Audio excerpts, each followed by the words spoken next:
স্বাগত আজকের বাংলাদেশে। আপনাদের সঙ্গে আছি আমি জাহিদ হোসেন। বিরতির ফাঁকে যে বিজ্ঞাপন তা এখন বড় বিনোদনেরও ক্ষেত্র। হালে এমন অনেক বিজ্ঞাপন চিত্র নির্মিত হচ্ছে যা বিনোদনের মূল আয়োজনের জনপ্রিয়তাকেও ছাপিয়ে যাচ্ছে। কুশলী নির্মাতাদের কল্যাণে এক্ষেত্রে কমছে বিদেশমুখীরা।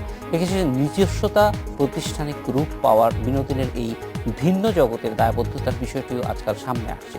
এসব নিয়ে আজকের আলোচনা কি দেখছি কথা বলতে আমাদের সঙ্গে স্টুডিওতে আছেন ঢাকা বিশ্ববিদ্যালয়ের টেলিভিশন অ্যান্ড ফিল্ম স্টাডিজ বিভাগের চেয়ারম্যান ডক্টর আজম শফিউল আলম মিয়া, বিজ্ঞাপন ও চলচ্চিত্র নির্মাতা অমিতাভ রেজা এবং বিজ্ঞাপন নির্মাতা পিপলু আর খান। স্বাগত আপনাদের। স্যার, আপনার কাছে প্রথমে জানতে চাই যে এই যে বিজ্ঞাপন, মানে আমরা হয়তো টেলিভিশনের অন্যান্য কন্টেন্ট নিয়ে অনেক আলোচনা করি, কিন্তু টেলিভিশন যতক্ষণ দেখি তার একটা বড় অংশই কিন্তু বিজ্ঞাপন থাকছে এবং সেটার কন্টেন্টের ব্যাপারেও আমরা জানি যে পলিসির মধ্যেও কিন্তু কন্টেন্টটাকে আনা হয়েছে, সেটা নিয়ে নানান কথা আছে, কিন্তু তারপরেও বিজ্ঞাপনটার দিকে আসলে আলাদা দৃষ্টি দেওয়া প্রয়োজন কিনা? যেমন আপনি একটা চমৎকার বিষয় উত্থাপন করেছেন। আমার ধারণা যে পলিসি আলোচনার ক্ষেত্রে এই বিষয়টা নিয়ে আলোচনা সবচাইতে কম হয়েছে, বিজ্ঞাপনটা। প্রথম কথা হচ্ছে, তাত্ত্বিকভাবে আপনি যদি বিজ্ঞাপনের দিকটা বিবেচনা করেন, আপনি যখন পাবলিক সার্ভিস ব্রডকাস্টিং এর কথা বলেন তখন বিজ্ঞাপন আপনি নেবেন না, কিন্তু আপনি যখন কমার্শিয়াল ব্রডকাস্টিং এ যাবেন তখন বিজ্ঞাপন হয়ে যায় হচ্ছে আপনার প্রধান উপজীব্য টেলিভিশনের জন্য, এবং বিশেষ করে প্রাইভেট চ্যানেলগুলোর বেঁচে থাকার জন্য বিজ্ঞাপনটা অত্যন্ত জরুরি। কিন্তু সাম্প্রতিককালে বিজ্ঞাপন নিয়ে বেশ বিতর্কের সৃষ্টি হয়েছে। বিশেষ করে ধরেন বিজ্ঞাপন প্রদানকারী অ্যাসোসিয়েশন এমা বলে একটা সংগঠন আছে, তারা একটা দাবি তুলেছে যে এখন যেটা করছে আমাদের দেশি কোনো কোনো কোম্পানি বিদেশি চ্যানেলে বিজ্ঞাপন দিচ্ছে। যেমন ধরেন বাংলাদেশি একটা কোম্পানি দেখা যাচ্ছে ইন্ডিয়ান চ্যানেলে বিজ্ঞাপন দিচ্ছে তার পণ্যের। এখন বাংলাদেশি একটা কোম্পানি তো ইন্ডিয়ান চ্যানেলে বিজ্ঞাপন দিতে পারে যদি সে ইন্ডিয়াতে তার পণ্য বিক্রি করে, কিন্তু প্রশ্নটা ওঠে তখনই যখন ওই বিজ্ঞাপন দিয়ে সে বাংলাদেশের মার্কেটটাও কভার করতে চায়। কারণ যদি তাই করে, সে এতদিন ধরে মাল্টিন্যাশনাল কর্পোরেশনগুলো এটা করে এসছে, ধরেন তারা বিদেশি চ্যানেলে বিজ্ঞাপন দিয়েছে, সেটা দিয়ে বাংলাদেশ কভার করেছে বা বিজ্ঞাপনটাকে এখানে ডাবিং করে প্রচার করেছে, ওই মডেল দিয়ে করেছে। তো এখন আমাদের কোম্পানিগুলো বিদেশি চ্যানেলে বিজ্ঞাপন দিচ্ছে, যেটা আমাদের বাংলাদেশেও দেখানো হচ্ছে। এখন এইটা যদি চলতে থাকে তাহলে কিন্তু আমাদের প্রাইভেট চ্যানেলগুলোর জন্য এটা একটা অশনি সংকেত হয়ে দাঁড়াবে। কারণ তখন সব বিজ্ঞাপনদাতা কোম্পানিগুলো যেটা করবে, তারা তখন দেশি চ্যানেলে বিজ্ঞাপন দেওয়ার পরিবর্তে বিদেশি চ্যানেলে, বিশেষ করে ভারতীয় চ্যানেলে তারা বিজ্ঞাপনটা দিবে। সেক্ষেত্রে তাদের দিক থেকে তারা লাভবান হবে এই কারণে যে আলাদা আলাদা মার্কেটে বিজ্ঞাপন দেওয়ার চাইতে একটা বিজ্ঞাপন দিলে তারা ভারত এবং বাংলাদেশের মার্কেটটাও কভার করতে পারবে। তো সেক্ষেত্রে আমাদের টেলিভিশনগুলো বিজ্ঞাপনের বাজারটা হারাবে। এই কারণে কিন্তু টেলিভিশন মালিকরাও সাম্প্রতিককালে খুব উদ্বেগ প্রকাশ করেছেন। তো এটা হলো একটা দিক, এই বিষয়টা অ্যাড্রেস করা দরকার। আরেকটা দিক হলো যে আমরা বিভিন্ন গবেষণায় দেখেছি যে বাংলাদেশের টেলিভিশন চ্যানেলের দর্শক ক্রমশই কমে আসছে। যেমন অনেক অনেক দর্শক শ্রোতা যে অভিযোগটা সবসময় করেন যে আমাদের দেশে টেলিভিশন অনুষ্ঠানগুলো দেখা মুশকিল হয়ে যায় কেন, কারণ আপনি বলছিলেন যে অনুষ্ঠানের ফাঁকে ফাঁকে বিজ্ঞাপন, তো আমি একটু উল্টো করে বলতে চাই যে আসলে এখন বিজ্ঞাপনের ফাঁকে ফাঁকে আমরা অনুষ্ঠানটা দেখি, যে বিজ্ঞাপনের মাত্রাটা এত বেশি আমাদের টেলিভিশনে। এখন টেলিভিশন মালিকদের পক্ষ থেকে বক্তব্য হচ্ছে যে বিজ্ঞাপনের রেট যেহেতু কম, তো কম রেটে অনেক বেশি বিজ্ঞাপন নিয়ে তাদের আয় খরচটা তুলতে হয়। তো সেই জায়গার কারণে অনেক বেশি বিজ্ঞাপন হয়ে যাচ্ছে, দর্শকরা কিন্তু বিরক্ত হয়ে যাচ্ছেন। আর আজকে দর্শকের হাতে তো রিমোট কন্ট্রোল, উনি চাইলে যে কোনো জায়গায় সুইচ ওভার করতে পারেন। সেই সুইচ ওভারটা হচ্ছে কোন জায়গায়?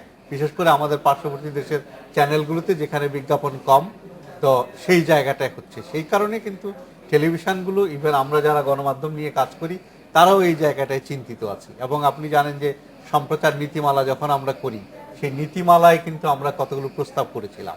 যে ইনিশিয়াল ড্রাফটে আমরা বলেছিলাম যে একটা অনুষ্ঠানে কত মিনিট বিজ্ঞাপন দেওয়া যাবে। ধরেন আপনি যদি 1 ঘন্টার অনুষ্ঠান করেন, সেখানে হয়তো আপনি সর্বোচ্চ 10 থেকে 12 মিনিটের বিজ্ঞাপন দিলেন, এরকম কিছু প্রস্তাবনা ছিল। কিন্তু তখন এই বিজ্ঞাপন দাতা এবং টেলিভিশন মালিকদের চাপের কারণে ওই ক্লজগুলো সম্প্রচার নীতিমালা থেকে সরিয়ে নিতে হয়েছে। এখন কিন্তু স্পেসিফিকভাবে বলা নাই যে কত মিনিট বিজ্ঞাপন দেওয়া যাবে, কত মিনিট যাবে না।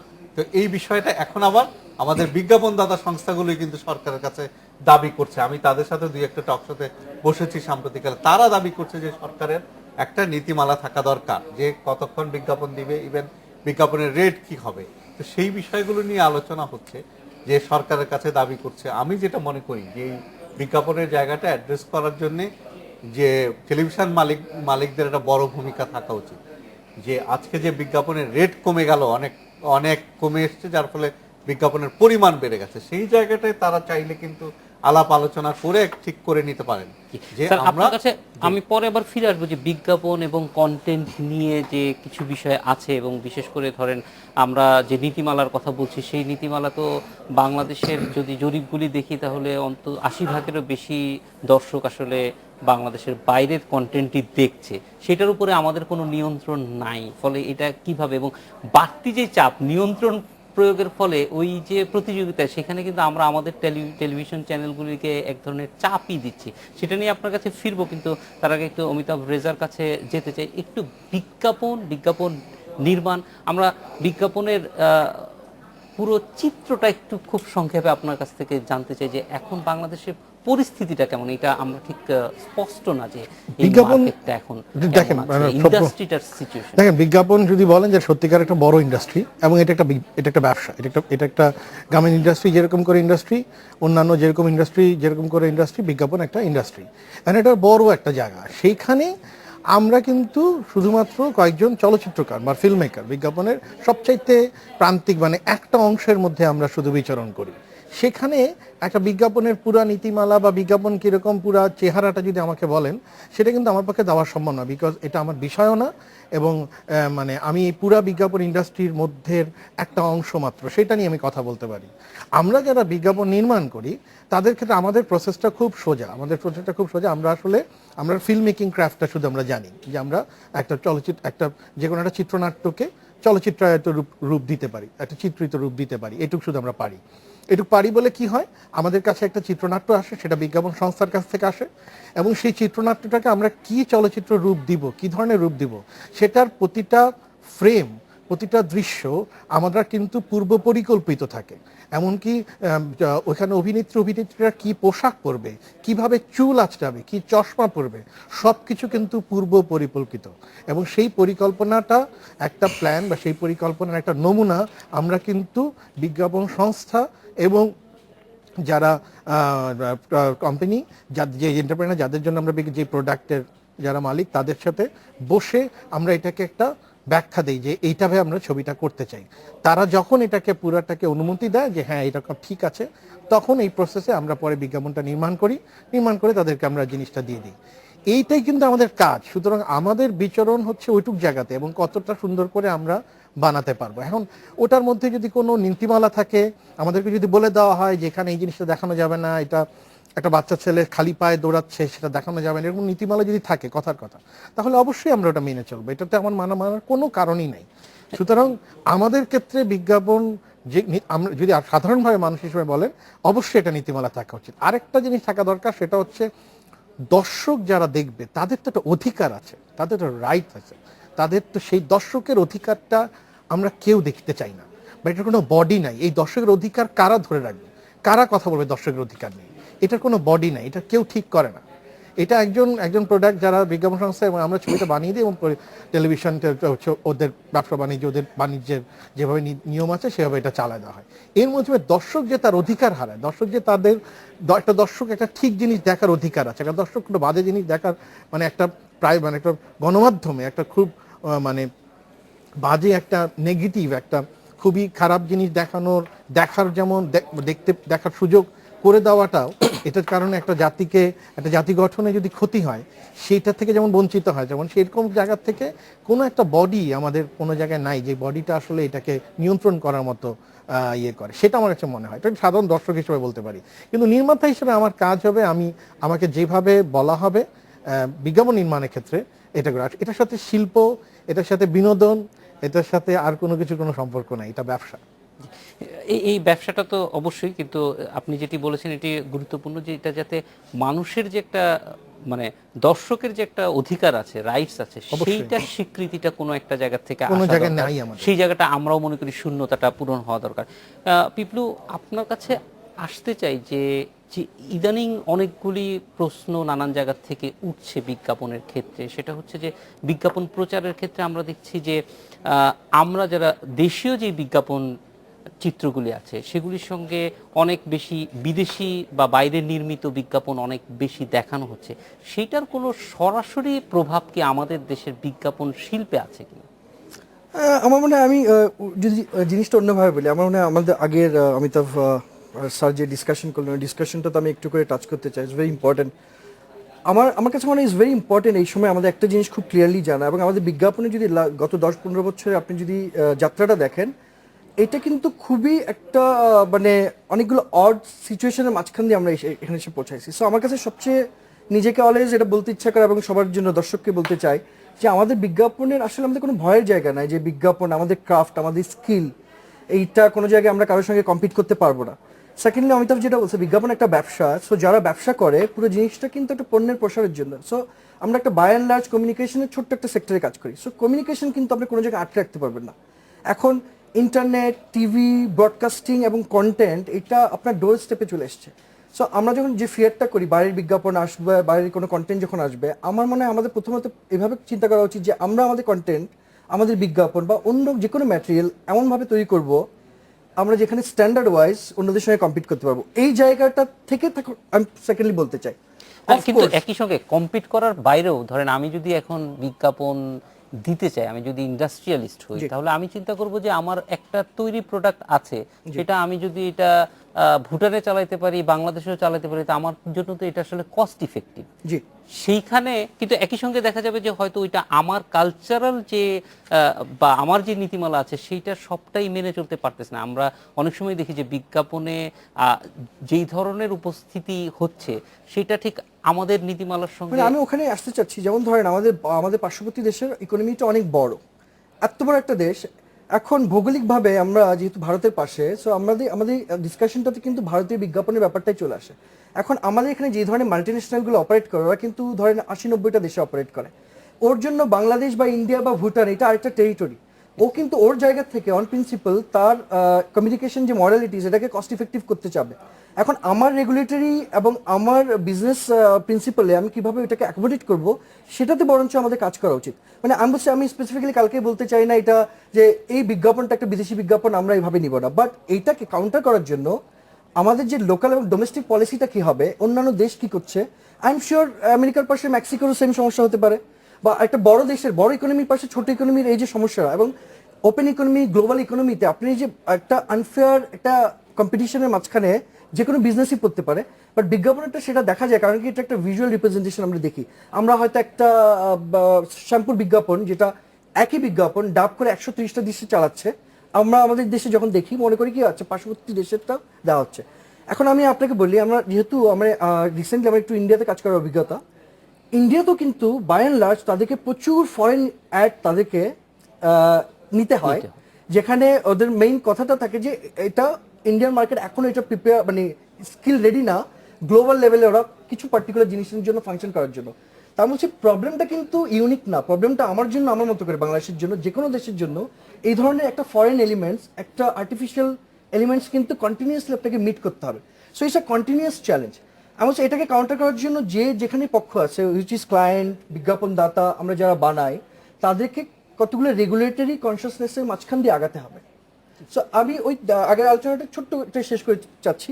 আপনি যদি দেখবেন যে কোনো দেশে বিজ্ঞাপনের নীতিমালা এবং এই ধরনের সংক্রান্ত অপারেট করার জন্য 3 থেকে 4টা বডি থাকে, যারা গভর্নমেন্টের সঙ্গে অ্যালাইন থেকে এক ধরনের সেলফ রেগুলেশনের মাঝখান দিয়ে চলে। সেগুলো অন্যান্য অনেক দেশে ইটস লাইক একদম লেজিটিমেট স্ট্রাকচার থাকে, অনেক দেশে থাকে না। বাট আপনি দেখবেন আমাদের এই আলোচনাটা অনেক জায়গায় হচ্ছে, আমি অনেক জায়গায় যাওয়া হচ্ছে, বন্ধুদের সঙ্গে আলাপ হচ্ছে। আমি ফান্ডামেন্টালি যে কোশ্চেনটা করতে চাই, আমাদের যে এই ছোট ছোট রেগুলেটরি বোর্ডগুলোকে যদি আমরা ইফেক্টিভ না করি, বা যদি না থাকে ওইটার প্রেজেন্স তৈরি না করি, তাহলে আমরা এই আলোচনা কিন্তু চলতেই থাকবে, আমরা আসলে কোনো একটা জায়গায় গিয়ে পৌঁছাতে পারবো।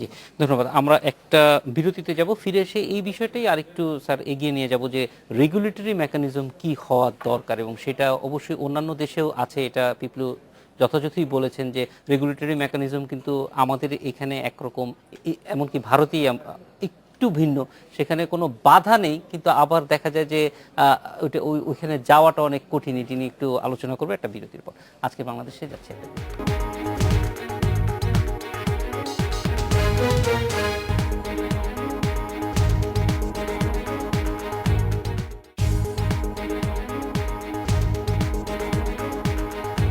আজকের বাংলাদেশ।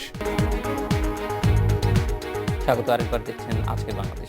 স্যার, আপনার কাছেই একটু জানতে চাই যে পিপলু যে প্রসঙ্গটি তুললো, এটা খুবই যে এক ধরনের মানে পলিসি মেকানিজমের মধ্যে কিছু সংস্থা যদি কাজ করে তাহলে হয়তো এটা, এবং বিরতির সময় অমিতাভ যেটি তুলেছে সেটিও আমাদের একটু আলোচনা করতে হবে যে কম্পিটিশন এমন একটা জায়গায় যাচ্ছে যেখানে আসলে আবার একই সঙ্গে শুধুমাত্র আপনার মানে মানে কি বলা যায় যে নিয়ন্ত্রকমূলক ব্যবস্থাই যথেষ্ট হবে না। সেক্ষেত্রে বিজ্ঞাপন এবং বিজ্ঞাপন কেন্দ্রিক পুরো এই টেলিভিশন ব্যবস্থাটার জন্যই ভবিষ্যৎটা কি হওয়া উচিত। যেমন এখানে তো অনেকগুলো বিষয় উঠে এসেছে, আমি একটা একটা করে আলোচনা করি।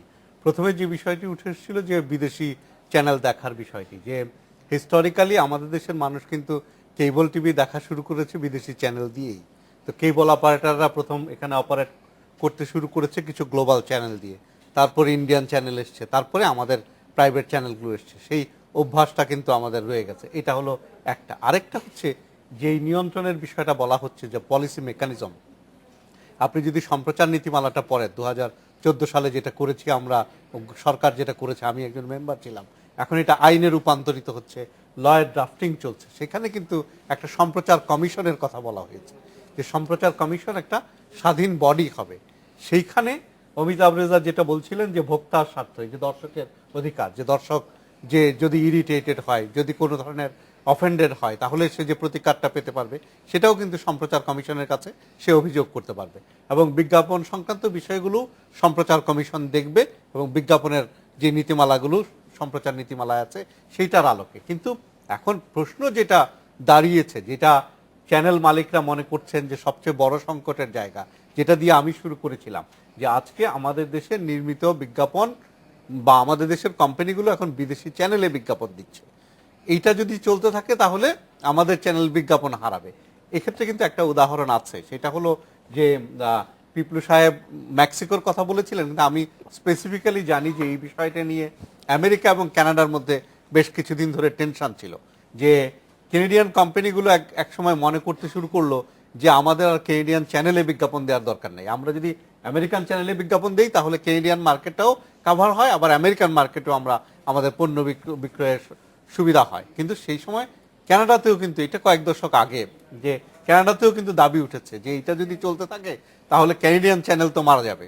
তো তখন ক্যানেডিয়ান গভর্নমেন্ট সিআরটিসি একটা আইন করে দিল, যে নীতিমালা করে দিল, যে যদি কেউ ক্যানেডিয়ান মার্কেটে পণ্য বিক্রি করতে চায় তাহলে তাকে ক্যানেডিয়ান চ্যানেলে বিজ্ঞাপন দিতে হবে। এটা কিন্তু কানাডার একেবারে সিআরটিসি যে ল আছে সেখানে সন্নিবেশিত আছে। তো এখন আমাদের দেশের টেলিভিশন ইন্ডাস্ট্রি তো একেবারে নবীন, ধরেন 1.5 যুগের মতো হবে আমরা প্রাইভেট টেলিভিশনগুলো পাচ্ছি। এখানে নানা ধরনের সমস্যা আছে, এখনো টেলিভিশন ইন্ডাস্ট্রি বলছি আমি, ইন্ডাস্ট্রি হিসেবে দাঁড়ায়নি। এখানে ধরেন ওই যে প্রফেশনালিজম যেটা বলে সেটা এখনো ডেভেলপ করেনি। এরকম একটা পর্যায়ে টেলিভিশনগুলোরও কিন্তু রাষ্ট্রের সাপোর্ট দেওয়ার একটা বিষয় আছে, যে তার বিজ্ঞাপনী মার্কেটটাকে সংরক্ষণ করে তাকে এক ধরনের সাপোর্ট দেওয়া। পাশাপাশি অমিতাভ রেজা যে বিষয়টি উত্থাপন করেছিলেন আমাদের বিরতির সময়, সেটা হলো যে কন্টেন্টের মান। যে আজকে আমাদের দেশের লোকেরা, অনেক গবেষণায় দেখা যায় যে 80% লোক বাইরের চ্যানেল দেখে। কেন দেখে? কারণ আমাদের চ্যানেলের অনেকগুলোরই অনুষ্ঠানের মান খারাপ, এবং মানটা খারাপ হওয়ার কারণ কি উনি একটা উদাহরণ দিচ্ছিলেন, যে বেশ কয়েক বছর আগে 2001 সালে উনি একটা নাটক নির্মাণ করে 2.5 লক্ষ টাকা পেয়েছেন, কিন্তু এখন একটা নাটক নির্মাণ করে 80,000 টাকাও পায় না অনেক ক্ষেত্রে। কারণ কি? এটার কারণটা কি? কারণটা হলো আজকে 26টা চ্যানেল অপারেট করছে। হঠাৎ করে যে চ্যানেল বুম হয়েছে, সেইখানে কন্টেন্ট সরবরাহ করার মতো কোয়ালিটি কন্টেন্টও কিন্তু আমাদের রেডি নাই, কোয়ালিটি ওয়ার্কফোর্সও রেডি নাই, এবং পাশাপাশি আমাদের যে অভিনেতা অভিনেত্রী কলাকুশলীরও সংকট আছে। এই যে একসাথে এতগুলো চ্যানেল হওয়ার কারণে এই যে হঠাৎ করে যে নিডটা বেড়েছে, সেখানে ডিমান্ড অনুসারে সাপ্লাইটা আমরা কিন্তু দিতে পারছি না। তবে আশাব্যঞ্জক দিক যেটা হলো যে এখন আমরা কিন্তু মেকানিজমগুলো ডেভেলপ করছি। যেমন ধরেন এই যে চলচ্চিত্র টেলিভিশন নিয়ে পড়াশোনাটা কিন্তু ব্যাপকভাবে শুরু হয়েছে গত কয়েক বছর ধরে। সরকার একটা ইনস্টিটিউট করেছে, আমরা ঢাকা বিশ্ববিদ্যালয়ে একটা ডিপার্টমেন্ট করেছি, তারপরে এখন অনেক পাবলিক ইউনিভার্সিটিতে এই বিষয়টা খোলা হচ্ছে। তো এখানে ধরেন টেকনিক্যাল পড়াশোনাটা হবে, থিওরিটিক্যাল পড়াশোনাটা হবে, এখানে দক্ষ জনশক্তি পাওয়ার একটা পর্যায় কিন্তু শুরু হলো। তারপরে এখন কম্পিটিশনের ফলে হয়তো আমাদের নাটকের মানও আস্তে আস্তে বাড়তে থাকবে। আবার আমাদের কোনো কোনো নাটকের মান বেশ ভালো, তবে ভালো নাটকের সংখ্যা কম, আবার বিজ্ঞাপনের পরিমাণটা বেশি। মানে দর্শককে ধরে রাখার জন্য যে এলিমেন্টগুলো দরকার সেগুলো আমি এখানে অ্যাড অন করি, যেমন ধরেন আগে বিটিভিতে যখন যদি বিটিভিতে যখন চ্যানেল বিদেশি কোনো বিজ্ঞাপন দেওয়া হতো, আমি মনে আছে আমার 2001-2 সালের ওই সময় বিজ্ঞাপন বিদেশি, তখন অনেক বিদেশি কোম্পানি, মাল্টিন্যাশনাল কোম্পানিগুলো বাংলাদেশে বিজ্ঞাপন বানাতে মূল কারণ একটা ছিল, সেটা হচ্ছে বিদেশি বিজ্ঞাপন যদি বাংলাদেশে চালাতে হয় তাহলে তার পেমেন্ট থেকে শুরু করে সব কিছুই ডাবল পেমেন্ট করতে হবে।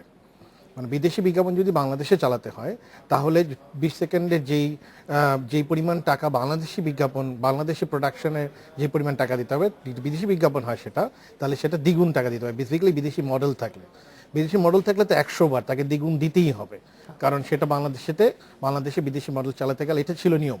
সেটা বিটিভি থাকাকালীন এই নিয়ম ছিল। পরে যখন প্রাইভেট চ্যানেল হয়ে গেল তখন তো আসলে বাজার অন্য ধরনের বাজার হয়ে গেল, তখন আসলে এই চেহারাটা আর নেই।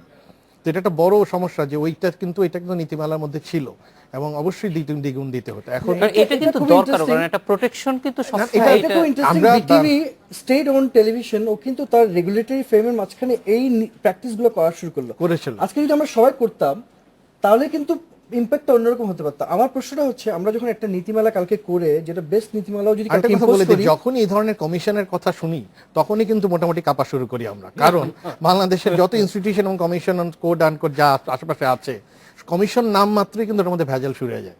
সুতরাং আমরা ওই রকম সৎ ঠিকঠাক লোককে দিয়ে কমিশন করাটাও কিন্তু খুব জরুরি। মানে আমার সেটা খুব দুরূহ। আমার ব্যাপারটা হচ্ছে এটা একটা মিক্স অফ ক্রিয়েটিভ এবং বিজনেস একটা এন্টিটি। এখানে যদি আমরা কোনো ধরনের রেগুলেশনস করতে চাই, এটা সবসময় ভালো, সব শেষে দেখা গেছে ওই ইন্ডাস্ট্রির লোকরা যদি আগায় আসে। যেমন ধরেন আজকে আমাদের গার্মেন্টস ম্যানুফ্যাকচারার, তাদের একটা বডি আছে, যারা অন্যান্য এক্সপোর্টার বা বিভিন্ন ক্ষেত্রে তাদের বডি, তাদের হয়ে যখন কথা বলে, ওরা কিন্তু একটা কন্টিনিউয়াস নেগোসিয়েশনের মাঝখানে গিয়ে একটা পলিসি ডেভেলপ করে।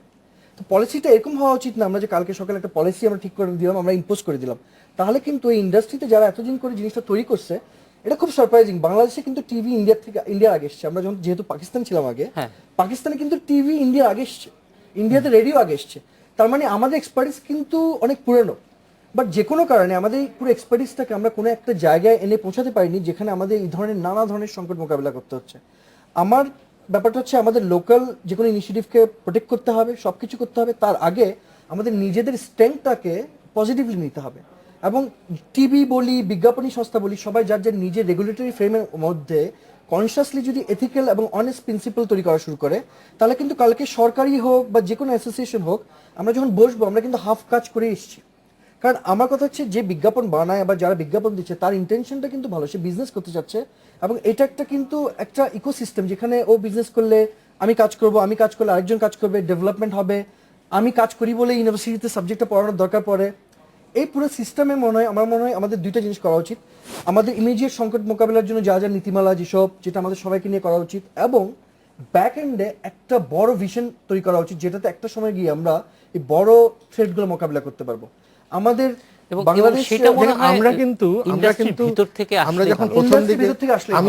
এই বিষয়টা আপনাদের মতামত নিব একটা বিরতির পরে, যে ইন্ডাস্ট্রি আসলে এটা কিভাবে হেল্প করতে পারে, কারণ এটা খুবই গুরুত্বপূর্ণ। মূল কথা হচ্ছে, ধরেন আমাদের টেলিভিশন ইন্ডাস্ট্রিটাও যেহেতু অন্য যেই উপার্জনের সোর্সগুলি অন্যান্য দেশে হচ্ছে সেগুলি আমরা এখনো এক্সপ্লোর করছি না, আমরা এখনো কিন্তু শুধুমাত্র বিজ্ঞাপন নির্ভর। ফলে এখানে যেমন অর্থনীতির যেটা বললেন সেটা একদিকে নির্ভর করছে, অন্যদিকে এই পুরো ইন্ডাস্ট্রিটা কিন্তু নির্ভর করছে একদম একটা সোর্স।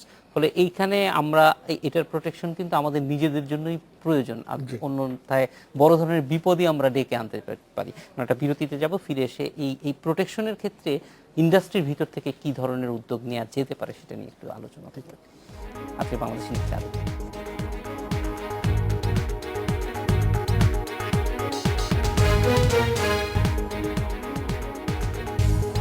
বিরতির পর ফিরে এলাম আজকের বাংলাদেশে। অমিতাভ রেজা, আপনার কাছে আসবো যে এই যে প্রোটেকশনের কথা আমরা বলছি, এটার তো মূল কারণ এরকম না যে আসলে একটা দুর্বল পিছিয়ে পড়া অংশ তাকে প্রোটেক্ট করা। আসলে এটার মূল কারণ হচ্ছে আমাদের ইন্ডাস্ট্রিটা বড় হয়েছে এবং তার একটা কম্পিটিটিভনেস এসেছে, ফলে এইখানে তার কন্ট্রিবিউশনও অনেক বেশি। আমাদের যদি মিডিয়াতে দেখি সেই ক্ষেত্রে এই এই প্রোটেকশন করার ক্ষেত্রে আমাদের ইন্ডাস্ট্রি কিভাবে আসলে রেগুলেটরদেরকে হেল্প করতে পারে? আমরা এখনো জানি না যে সেই ধরনের কোনো বডি আপনাদের মধ্যে তৈরি আমি জানি না, আমার এরকম কোনো বডি এই মুহূর্তে নাই যে বডিতে ইন্ডাস্ট্রিকে রেগুলেট করার মতো আমাদের কোনো বডি আমরা এখনো পর্যন্ত দেখতে পাই না। আমাদের অ্যাডভার্টাইজিং অ্যাসোসিয়েশন বা এরকম একটা অ্যাসোসিয়েশন আছে যারা কাজ করছে, কিন্তু আমরা ফিল্ম মেকিং এর জায়গা থেকে ডেফিনেটলি ওরকম বডি আমরা এখনো তৈরি পাই নাই বা করতে পারি নাই। আমি এখানে অন্য একটা বিষয় অ্যাড করতে চাই, তারপরে আমি এই কথায় আসবো, সেটা যে কথাটা পরে বলা হয়নি অনেক আলাপের মাঝখানে। সেটা হচ্ছে আমাকে একটা জিনিস বুঝতে হবে যে আমাদের বিজ্ঞাপন নির্মাণ বা বিজ্ঞাপনের যে চেহারা, অ্যাটলিস্ট আমি প্রিন্ট মিডিয়াম বা অন্য মিডিয়ামের কথা যাচ্ছি না, আমি শুধু টেলিভিশন যেটা ওইটা আমার জায়গা, ওখানে একটু বলতে পারি যে একটা জিনিস আমরা বলি, সেটা দেখেন আমাদের বিজ্ঞাপনের মান কিন্তু অনেক ভালো করেছি। এত ভালো এখনো পর্যন্ত হয়নি যেটাতে আসলে আমি বলতে পারি সব বিজ্ঞাপন ভালো, কিন্তু শুধুমাত্র টেলিভিশনে আমি শুধুমাত্র একটা ডেটা একজন মিডিয়া পার্সনের কাছ থেকে জানলাম যে মিডিয়া ব্যবসা করে, তার কাছ থেকে জানলাম, যে জিজ্ঞেস করলাম যে গত এক বছরে বাংলাদেশে শুধুমাত্র টেলিভিশন বিজ্ঞাপনের বাজার সাইজটা কত। আমি শুনে শুধু অবাক হইনি, বিস্মিত হয়েছি, 1200 কোটি টাকা। সুতরাং এটা একটা বিশাল বিজ্ঞাপনের বাজার এখানে আছে, সেটার মধ্যে অনেক সম্ভাবনা এবং অনেক বাজার। 1200 কোটি টাকা হচ্ছে বিজ্ঞাপন শুধু নির্মাণ না, বিজ্ঞাপন নির্মাণ এবং বিজ্ঞাপন প্রচার, না, টেলিভিশন শুধু নির্মাণ না, বিজ্ঞাপন Media buying প্রচার যেটা। এবং মিডিয়া বাইং সব মিলায় আর কি। না, ডেফিনেটলি আমার মনে হয় সেটা বিজ্ঞাপন নির্মাণ বাদ দিয়ে শুধুমাত্র মিডিয়া বাইং। নির্মাণ তো আরো 100-200-300-400 কোটি টাকা হবে। কিন্তু আমি যেটা বলতে চাচ্ছি এই টাকায় কিন্তু আমরা মানের দিক দিয়ে আমরা কিন্তু অনেক উন্নত, এক ধরনের উন্নতি আমরা কিভাবে করেছি আমি বলি, যে আমাদের দেশে কিন্তু আগে বিদেশি নির্মাতারা বিজ্ঞাপন বানাতো এবং এইখানে এসে শুটিং করা হতো এবং সবই বানাতো এই দেশে। এবং হঠাৎ করে আমরা যখন কাজ শুরু করলাম তখন দেখা গেল যে এটাকে আর দরকার হচ্ছে না। এখন ভারতীয় নির্মাতারা বাংলাদেশে এসে বিজ্ঞাপন যদি বানাতে চায়, সেটা কিন্তু রিয়েলি টাফ। এখন সেটা পারবে না কোনো নীতিমালার জন্য না, কোয়ালিটি এবং প্রোডাকশন ভ্যালু আমরা যেটা দিতে পারবো বা আমরা যে সেন্সটা ক্রিয়েট করতে পারবো, সেটা কোনো বিদেশি মানুষ সেটা পারবে না। পিপলু ভাই খুব ভালো মতোই জানে, বরং আমরাও বিদেশে গিয়ে বিজ্ঞাপন এখন বানাচ্ছি। পিপলু ভাই অলরেডি বম্বেতে ছবি বানায়, আমিও মাঝে মাঝে গিয়ে বানাতে হয়। তো ঘটনা হচ্ছে যে, কিন্তু সবচেয়ে বেশি পিপলু ভাই রেগুলারলি বানায়, কিন্তু ঘটনা হচ্ছে যে আমরা পর্যন্ত ওই বাজারে আমরা এখন অপারেট করতে পারি। মানে আমি একটু অ্যাড করতে চাই, ও যেটা বললো আমাদের অ্যাডভান্টেজ, এটা also we are very competitive. হ্যাঁ, তো আমরা কিন্তু এটা বিজনেস, এটা যে কোনো জিনিস সার্ভাইভ করবে তখনই, যখন বিজনেস মডিউলটা ঠিক থাকবে। সো আমরা এনি গিভেন ডেতে আজকে যদি ইন্ডিয়ার সঙ্গে কম্পেয়ার করি, আমরা যে স্কিল, যে টাকায় লোকাল বিজনেসম্যানদেরকে দেই, সেইটা এটা পারবে না কোনো আমরা দিতে। খুবই আরেকটা কথা বলি, নীতিমালার কথা। আমি খুবই সাম্প্রতিককালে আমি একটা বিজ্ঞাপন বানিয়েছি কোনো একটা কোম্পানির জন্য। সেই কোম্পানির বিজ্ঞাপনে আমাদের জাতীয় সঙ্গীত এবং জাতীয় পতাকা, এই দুটো জিনিস আমরা জানি যেগুলো বিজ্ঞাপনে ব্যবহার করা যায় না, এটা নীতিমালা এটা আছে। এটা হাইকোর্টের একটা নির্দেশ। হ্যাঁ, এটা নীতিমালা যাবে না। সো আমাদের ছবিটাতে এটা খুব দরকার, বিকজ ছবিটা 16 ডিসেম্বর, এটা 16 ডিসেম্বর, এটা খুব দরকার। কিন্তু দেখেন আমরা কিন্তু কোনো জায়গায় এটা পতাকা তো ব্যবহার করার প্রশ্নই ওঠে না, এবং জাতীয় সঙ্গীত আমরা একটা ফোঁটা ব্যবহার করি, কিন্তু আমরা যেই গল্পটা বলতে চেয়েছি সেটা আমরা বলতে পেরেছি এবং খুব ভালোভাবে বলতে পেরেছি। তার মানে কি, আমাদেরকে যখনই বলে দেওয়া হবে যে এটা নিয়ে এটা করা যাবে না, আমরা কিন্তু এটা একদমই ওটা মেনে চলবো। এটা গেল এক। 2 নাম্বার কথা যেটা বলি, যে বিষয়ে আমরা বিজ্ঞাপনটা করেছি, বাংলাদেশের ছিটমহলের মানুষের অনুভূতির কথা বলতেছি, এই বিষয়টা পৃথিবীর কোনো নাগরিক এই বিষয়টাকে এই অনুভূতিটাকে টাচ করতে পারবে না। এটা বাংলাদেশি, আমাদের এখানকার মাটির মানুষই হতে হবে এই বিষয়টা টাচ করতে হবে। তার মানে আমরা ছাড়া এই কন্টেন্ট আর কেউ বানাতে পারবে না। এটা যদি বিজ্ঞাপনে সত্য হয়, তার মানে এটা সমস্ত কন্টেন্টে সত্য। আর এই অনুভূতি তো সার্বজনীন, এই অনুভূতি সবার কাছে ভালো লাগবে। সো আমরা, তার মানে এটা বিজ্ঞাপন যদি হয়, তার মানে এটা সিনেমা থেকে শুরু করে, এটা নাটক থেকে শুরু করে, যে কোনো কন্টেন্টের ক্ষেত্রে সত্য। আর তার মানে কি, আমরা যে কাজটা করতে পারবো, আমরা যে অনুভূতিটা মানুষের কাছে পৌঁছাতে পারবো, এদেশের মাটির, এদেশের নিউয়েন্সেন্স আমরা যত ভালো ধরতে পারবো, সেটা পৃথিবীর কোনো দেশ পারবে না।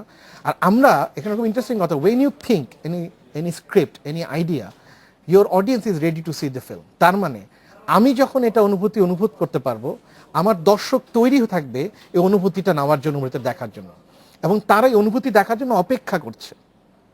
এখন তারা যদি অনুভূতিটা আমরা তার কাছে পৌঁছাতে না পারি, অনুভূতিটা রিপ্রেজেন্টেড করতে পারি না তার কাছে যদি না দেখাতে পারি, তাহলে সে এটার অল্টারনেটিভ অনুভূতি খুঁজতে অন্য জায়গায় যাবে। যেই প্রেমের অনুভূতি তার সে জাগাতে চায় টেলিভিশন দেখে, সেই প্রেম অনুভূত যদি সে না হয়, যেটা দেখে তার প্রেম অনুভূত না হয়, সে তখন একটা প্রেমের দৃশ্য দেখার জন্য বিদেশি কোনো কিছু খুঁজবে। ব্যাপারটা খুব সিম্পল। আমাদের দেশে যখন আগে যখন ওয়ার্ল্ড মিউজিক শুনতাম, আমরা সারা জীবনই সারা পৃথিবীর গান শুনেছি, আমরা মেটালিকা শুনেছি, আমরা সারা পৃথিবীর সমস্ত গান শুনেছি। কিন্তু আপনি বলেন আমাকে, যখন বাংলাদেশের ব্যান্ড সঙ্গীত কাজ করেছে, আমাদের গ্রেট ব্যান্ড সিঙ্গার যারা গান গেয়েছে, তারা হাজার হাজার মানুষকে আমরা ব্যান্ড সঙ্গীত শুনি নাই। আমরা কি ভারতীয় ব্যান্ড সঙ্গীতের জন্য অপেক্ষা করেছি? আমরা তো কোনো জায়গায় কোনো ব্যান্ড সঙ্গীতের জন্য অপেক্ষা করি, আমরা আমাদের দেশের গান শুনেছি। তার মানে কাজটা কিন্তু আমাদের এবং আমাদের পৃষ্ঠপোষক যারা আছে তারা এই জায়গাটা তৈরি করে দিতে হবে আমাদেরকে। সেই সময় একুশে টেলিভিশন এই জায়গাটা তৈরি করেছিল যে তোমরা পরিচালকটা নতুন আইডিয়া নিয়ে আসো, তোমরা টেলিভিশন নাটক বানাও, যেটা আমরা কেমন করে বানাতাম 2.5 লক্ষ টাকা দিয়ে একটা আমরা যথেষ্ট পরিমাণে আরাম করে ঠিকঠাক মতো টেলিভিশন ফিকশন তৈরি করতাম। এখন যখন এক নম্বর হচ্ছে বাজেটের ব্যাপারেও তাদের যথেষ্ট পরিমাণের যেটা প্রয়োজন সেটা নাই। আর দ্বিতীয় কথা হচ্ছে, আমি কাকে দিয়ে টেলিভিশন কন্টেন্ট বানাবো সেই সিদ্ধান্ত নেওয়ার জন্য তো আমার বুদ্ধিটা বেশি থাকা লাগবে। আমি ধরেন নিজেই 2 কম ম্যাট্রিক, আমি ধরেন ক্লাস 8-এ পড়ি, এখন আমি তো খুঁজবো ক্লাস 5-এর কোয়ালিটি, কারণ এর বেশি তো আমি নিতে পারবো না, এর বেশি তো বুঝবোই না, আমার কাছে আমার বোধগম্যই তো হবে না ওটা। তার মানে আমি যেটা বলতে চাই যে টেলিভিশন কন্টেন্টের প্রডিউসার থেকে শুরু করে সবার ওই মানটা থাকতে হবে, তারা কাকে দিয়ে কোন কাজটা করাবে এবং সেটার জন্য কি কোয়ালিটি মেনটেন করার জন্য কি পরিমাণ খরচা করা লাগবে, কি পরিমাণ লোক, সেটা তাদের বুঝতে হবে। এবং তারপরে তাদের দায়িত্ব হবে যেই প্রোডাক্টটা তারা বানাচ্ছে সেটা টাকাটা উঠানোর জন্য তারা কি পলিসি মেনটেন করবে। তারা কি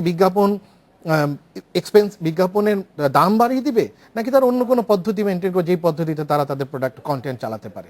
সো এই প্রবলেমগুলো যখন ঠিকভাবে সলভ না হবে তখন পর্যন্ত আমাদের কন্টেন্টটাকেও দেখবে না, আর আমরা বেশি বিজ্ঞাপন চালাতে হবে। আর জিনিস লক্ষ্য করবেন, সরি আমি সময় বোধহয় বেছে নিচ্ছি, ঈদের সময় আমাদের সবচেয়ে বেশি টেলিভিশন নাটক হয় এবং সবচেয়ে ভালো কাজগুলো ঈদের সময় ঘটে। এবং আমিও গত 5 বছর শুধু ঈদের সময় নাটক বানিয়েছি। কেন ঈদের সময় ভালো নাটক হয়? কারণ ঈদের সময় মানুষ টাকা বেশি দেয়, আর কোনো কারণ নাই। কিন্তু অবশ্যই এটা খুবই ইন্টারেস্টিং বিষয় যে আসলে যেমন মিডিয়া বাইংটা বেড়েছে, এটা যদি 1200 কোটি টাকা হয় তাহলে নিশ্চয়ই 2001 সালের সঙ্গে আমি জানি না কম্পারিজন করার মতো কোনো তথ্য আমার কাছে নেই, কিন্তু সেই ক্ষেত্রে ওই সংকটটা আছে। তার মানে এখানে একটা ওভারসাইট মেকানিজম না থাকার কারণেই কিন্তু এই বিষয়গুলি হয়তো বাড়ছে। যে আমার বাজার আরেকটা জিনিস আছে, আমরা যত আপনার কাছে ফিরে আসবো একটা বিরতির পরে, কারণ আমাকে আজকের বাংলাদেশে যাবো একটা বিরতিতে ফিরে আসছি।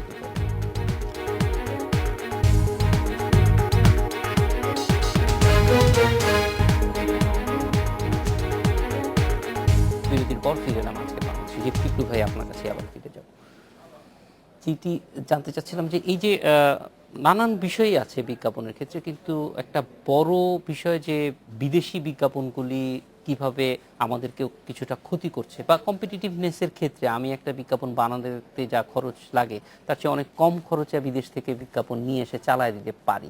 এইটাকে আসলে একটা রেগুলেটরি ব্যবস্থার মধ্যে আনার ক্ষেত্রে কি করণীয়? আমার মনে হয় এটা যারা রেগুলেটরি বডি যারা এক্সিস্ট করে বা যে ধরনের নীতিমালার কথা হচ্ছে, আমার ওটার মধ্যে আমি এটা বিশ্বাস করি, আমার মনে যে কোনো ইকোনমিতে অনেক ক্ষেত্রে প্রোটেকশনের ব্যবস্থা করা খুবই জরুরি, নাহলে আপনি কখনো গ্রো করতে পারবেন না। যেখানে রাইট পোটেনশিয়াল, ওই ইন্ডাস্ট্রিটাকে একটা আনফেয়ার কম্পিটিশনের মাঝখানে করতে হয়। এখন যদি বিজ্ঞাপনের ক্ষেত্রে চিন্তা করি, আমরা বাইরের বিজ্ঞাপন আসুক আমাদের কোনো সমস্যা নেই, কিন্তু আমার মনে হয় বাইরের বিজ্ঞাপন যখন আসবে, যখন ও একই বিজ্ঞাপন অনেকগুলো দেশে সেম জিনিসটা অ্যাপ্লাই করছে, ওর জন্য কিন্তু কস্ট রিয়েলি ইফেক্টিভ। সো আমার মার্কেটে ঢোকার সময় যদি আমার এখানে যারা বডি, রেগুলেটরি বডি, ওরা যদি ওটাকে প্রোটেক্ট করার জন্য কোনো ধরনের নীতিমালা তৈরি করে, সেটার জন্য এক্সট্রা কোনো ট্যাক্স কিংবা ইম্পোর্ট ডিউটি এরকম করে যদি জিনিসটা করা হয়, তাহলে আমার মনে হয়, কারণ এটা কিন্তু ইন্ডাস্ট্রির প্রতিও ইনজাস্টিস করা হবে। যে আমি একই মক তৈরি করি, আমাকে এটা পাবলিকের কাছে নিতে হলে, বিজ্ঞাপন নিতে হলে একটা বিজ্ঞাপন বানাতে হচ্ছে, আমার কম্পিটিটরকে সেটা বানাতে হচ্ছে না। ফলে এটা কিন্তু আমার মার্কেট বিবেচনা, এটা কিন্তু তার প্রতি আমরা তো বিজ্ঞাপন নির্মাণ করি ওই জায়গা থেকে, হয়তো এত বড় একটা গাইডিং প্রিন্সিপাল নিয়ে আমি আলাপ করার জন্য ঠিক লোক না, বাট আমি মনে করি যারা বিজ্ঞাপন বানাচ্ছেন বা দিচ্ছেন, তারা যদি তার লোকাল কালচার এবং লোকাল ইকোনমি, লোকাল যাদেরকে নিয়ে অপারেট করেন তাদের প্রতি সেন্সিটাইজ না হন, তাহলে কিন্তু আমরা কখনোই আগাতে পারবো না সামনে। ওই সেন্সিটাইজ হওয়ার অর্থই হচ্ছে আপনি কিন্তু আমার দিকটা দেখবেন, আমি আপনার দিকটা যখন দেখবো। সো আমার মার্কেটে যখন আমি আপনি একটা জিনিস বিক্রি করবেন, তো আমার এখানকার কালচার, এখানকার লোকাল সেন্সিটিভ ইস্যুস এবং আমার ইকোনমিকে সাপোর্ট যদি এটা না করে, তাহলে কিন্তু আমার নিজের দিক ভাবতে হবে যে আমরা এটা কিভাবে আদায় করব বা কিভাবে আমরা এটাকে প্রোটেক্ট করব।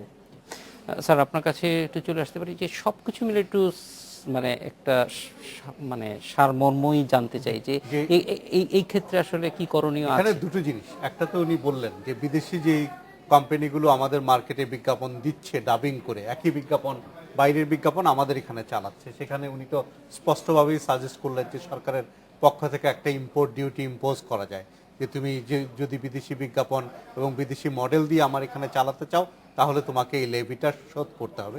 এটা একটা স্ট্যান্ডার্ড প্র্যাকটিস হতে পারে।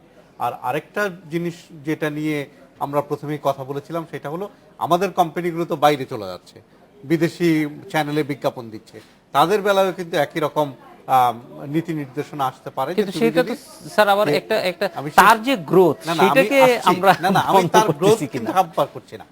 সে যদি বাইরে গ্রো করতে চায়, সে বাইরের মার্কেটের জন্য বাইরে সে বিজ্ঞাপন দিবে। এখানে প্রশ্নটা হচ্ছে যে আমাদের বাংলাদেশের মার্কেটের জন্য সেই বিজ্ঞাপনটা দিবে, সেটা নিশ্চয়ই সে বিদেশি চ্যানেলে দিবে না। বিষয়টা হচ্ছে এটা যে আমাদের মার্কেটকে যদি সে অ্যাডভার্টাইজ করতে চায় তাহলে আমাদের চ্যানেলে বিজ্ঞাপন দিতে হবে তাকে। এটা কিন্তু ওয়ার্ল্ড ওয়াইড একটা স্ট্যান্ডার্ড প্র্যাকটিস। দুইভাবে এটা আমরা সমাধান করলাম। আরেকটা বিষয়ের কথা আমি যেটা বলেছিলাম যে কমিশন শুনলেই ভয় পাওয়ার কিছু নাই। আমাদের যে সম্প্রচার কমিশনটার কথা আমরা যেটা বলেছি যে অন্য ইন্ডাস্ট্রির সাথে টেলিভিশন ইন্ডাস্ট্রির পার্থক্যটা কোথায়। ধরেন অন্য ইন্ডাস্ট্রি শুধু পণ্য বিক্রি করে, আর টেলিভিশন ইন্ডাস্ট্রি কিন্তু পণ্য বিক্রি করে সাথে সাথে আইডিওলজি বিক্রি করে, মানুষের জনমত সৃষ্টি করে, মানুষের দৃষ্টিভঙ্গি তৈরি করে। সেই কারণে কিন্তু রাষ্ট্রের ভূমিকাটাও এখানে গুরুত্বপূর্ণ। আপনি যদি সম্প্রচার নীতিমালাটার দিকে দেখেন, সেখানে কিন্তু আমরা নীতিমালা সাজেস্ট করেছে যে এই যে টেলিভিশন চ্যানেলগুলো যাতে তাদের নিজেদের মতো করে কোড অফ কন্ডাক্ট তৈরি করে, যে প্রত্যেক টেলিভিশনের জন্য একটা কোড অফ কন্ডাক্ট তারা তৈরি করে। কিন্তু স্যার এটা বাইরের টিভিগুলির জন্য অ্যাপ্লিকেবল হবে কি? বাইরের টিভিগুলোর সাথে তখন এখন এই যে মুক্ত বাজারে বাইরের টিভিকে তো কন্ট্রোল করা খুব ডিফিকাল্ট, কিন্তু আমাদের টেলিভিশনগুলোকে তো একটা কোড অফ কন্ডাক্টের মধ্যে আমাদেরকে আনতে হবে। এবং প্রয়োজনে বাইরের টেলিভিশনের সম্প্রচারও কিন্তু নিয়ন্ত্রণ করা যায় চাইলে, কারণ প্রযুক্তি যেভাবে আপনার ওপেননেস দেয় তেমনইভাবে কন্ট্রোল মেকানিজম কিন্তু প্রযুক্তির মধ্যেই আছে, চাইলে সেটা করা যায়। কিন্তু আমরা তো কন্ট্রোল মেকানিজমে যেতে চাই না। আমরা যেটা যেতে চাই যে আমরা যদি ভালো প্রোডাক্ট দেই, আমরা যদি ভালো কন্টেন্ট, আমাদের ইনডাইরেক্ট কন্ট্রোল হতে পারে, যেটা ওই যে ট্যাক্সের মতো, যে আপনি কিভাবে ঢুকবেন সেটা একটা। আর আমাদের কন্টেন্টের মান যদি ভালো হয়, আমরা যদি বিজ্ঞাপনের জায়গাটা অ্যাড্রেস করি, আমাদের নাটকের কোয়ালিটি যদি ভালো হয়, বিশেষ করে ইনভেস্টমেন্ট যদি বাড়ে, তাহলে কিন্তু আমাদের টেলিভিশনগুলো কিন্তু দর্শক ফিরে পাওয়া শুরু করবে। সেটা একটা। তো সেই কারণে আপনার যে কমিশনটা আমরা নীতিমালায় যে সাজেস্ট করা হয়েছে, যে সেখানেও কিন্তু নানা ধরনের ব্যক্তিত্বদেরকে রাখার কথা বলা হয়েছে, যেখানে ধরেন মিডিয়া ব্যক্তিত্ব থাকবে, লয়াররা থাকবেন, একাডেমিশিয়ানরা থাকবেন, ইভেন ইন্ডাস্ট্রির থেকে প্রতিনিধি থাকবে। একটা সামগ্রিক একটা কমিশন হবে, যেটা দ্রুতই হওয়া দরকার এই বিষয়গুলো লুক আফটার করার জন্য। কারণ হচ্ছে যে আমাদের টেলিভিশন ইন্ডাস্ট্রি এখন তো শুধু বাড়বে। যেমন এই যে আমি জানি যে বিজ্ঞাপনের বাজারটা এই মুহূর্তে 1000 কোটি টাকার বাজার, যে আমাদের টেলিভিশন বিজ্ঞাপনের বাজারটা হচ্ছে 1000 কোটি টাকার মতো। তো সেই যে বাজারটা আরো ধীরে ধীরে গ্রো করবে।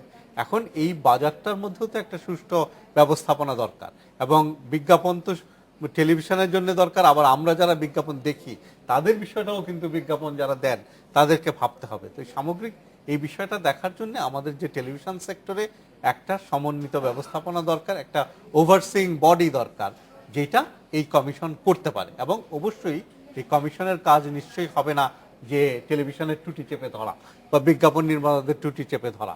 এই কমিশনের কাজ হবে হচ্ছে যে ক্রিয়েটিভিটিকে গ্রো করতে দেয়া। স্যার আপনাকে অনেক ধন্যবাদ। আমরাও চাই যে ক্রিয়েটিভিটিকে কিভাবে গ্রো করা যায় এবং আমাদের কম্পিটেন্সটাও আরো বাড়ানো যায়, সেটাই আমাদের জন্য সবচেয়ে বড় রক্ষা কবচ হবে। আপনাদের তিনজনকে অনেক ধন্যবাদ আমাদের সঙ্গে যোগ দেওয়ার জন্য। এই ছিল আজকের বাংলাদেশে। দেখা হবে আগামী রোববার একই সময়ে। ভালো